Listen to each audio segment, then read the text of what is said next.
Congratulations on your new PlayStation 5 console. If you've ever played online multiplayer on a PlayStation 4 console, shopped at the PlayStation Store, or used any one of our many services, you already have an account on PlayStation Network, which means you can bring your online ID and all your friends, trophies, wallet funds, and content entitlements, such as compatible games, videos, and music, directly to your PlayStation 5 console. All it takes is a few steps. When you power on your PlayStation 5 console for the first time, you'll be asked to connect your controller to the console using a USB cable. During the initial setup flow, make sure to set up your internet connection and update the system software to the latest version.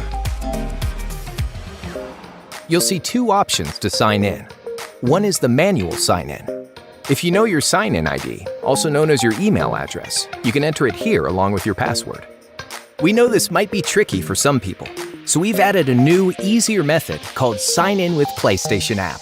That's the QR code on the right. To use it, download PlayStation app to your tablet or mobile phone.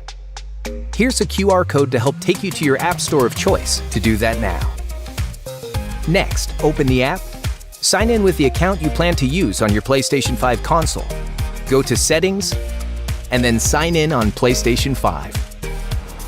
From there, scan the QR code on your PlayStation 5 console screen, and your new console will automatically sign you in.